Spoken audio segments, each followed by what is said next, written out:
Hello and welcome to a Talmud Israeli production. Today we'll review the highlights of this week's course of Daf Yomi study, Masechet Beitzah, pages 33 through 39, Lamed Gimel through Lamed Tet. Lamed Gimel, 33. Ein motzi'in et ha'or.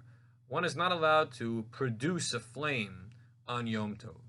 That we know the malacha of ma'avir, of kindling, is not rigorously applied on Yom Tov, and you are allowed to manipulate fire. However, you're not allowed to produce it in the first place from scratch, to strike stones together or wood together to create a spark.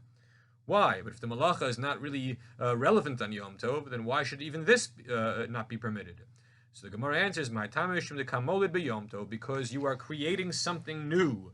It's molid. It's not the basic issue of malacha, but rather it's a rabbinically ordained issue of molid. So molid is forbidden, and therefore on Yom Tov, if you want to have a fire, you need to transfer it from a pre-existing fire, from a pre-existing flame. And this is what is done for cooking purposes and for the lighting of candles on the second night of Yom Tov and the like. Lamed Daled, 34. Tevel muchanhu eitzel Shabbat.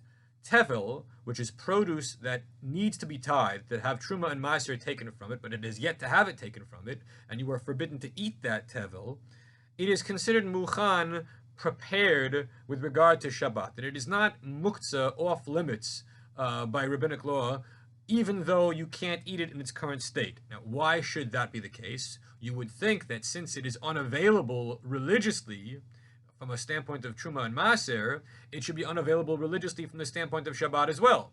So the Gemara says, no, Shim avar v'tikno metukan.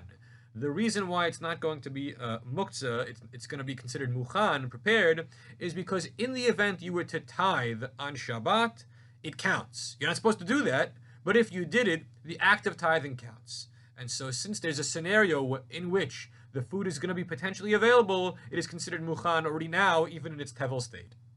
Lamed Hey, 35. Mefanim arba v'chamesh kupot shel teven b'pnei ha'orchim b'pnei bitul beit midrash.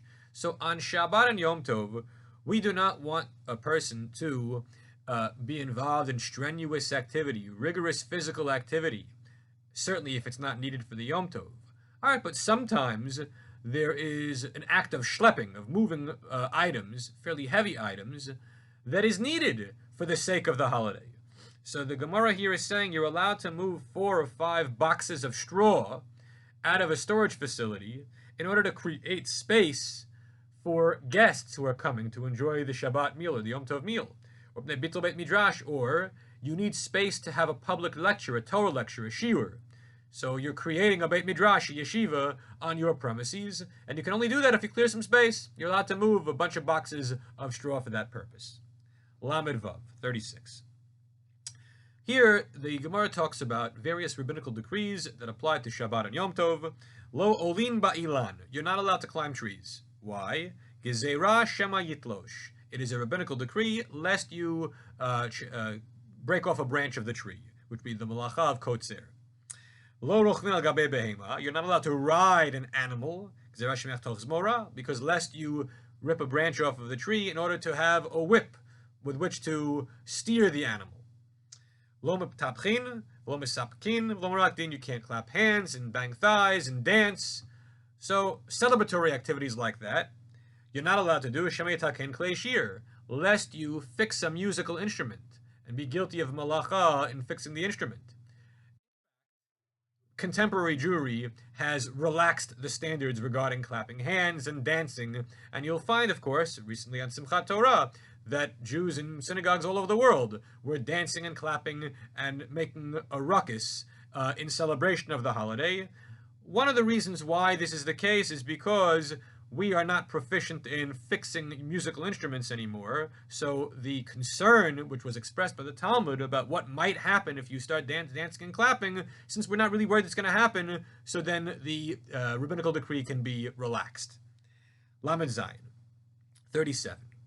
Lo magbiin trumas umasros. We're not allowed to separate tithe, truma and maaser on the Yom Tov. Pshita, it's obvious. Well, you might have thought it would be allowed if you gave the priestly emolument to the Kohen on that very day. Meaning if it was for Yom Tov consumption on your end and on the Kohen's end, maybe this should be allowed. So we say, no, it's not allowed. V'hani mili b'peri detivli me'etmol. But when do we say it's not allowed? Concerning produce, like fruits and vegetables, which were tevel from the day before. And if you wanted them to be rectified, you should have given your truma and maser the day before, Erev Yom Tov. Aval peri detivli hayidna, but those sorts of things which come into existence today and didn't exist yesterday and could not have been rectified yesterday. For example, isale afrushim minachala, a dough which you first needed right now, and so you were unable to give challah before today, so you'll give it today. The challah of the dough can be given to the kohen on Yom Tov, unlike other types of priestly emoluments. Lamed chet. Isha sheshala mechaverta tavlin umayim umelach li'isata. A woman asked from her friend to have some spices and some water and some salt to put in the dough. Harei elu karagle shtehem. The rule is that these spices and salt and the like have the tchum status of both of the women, which means that it can only the food items can only go where halachically both of these women were capable of going, and not where only one of them was capable of going, from the perspective of tchum, the Sabbath boundary, Yom Tov boundary. My tama. So why is this true?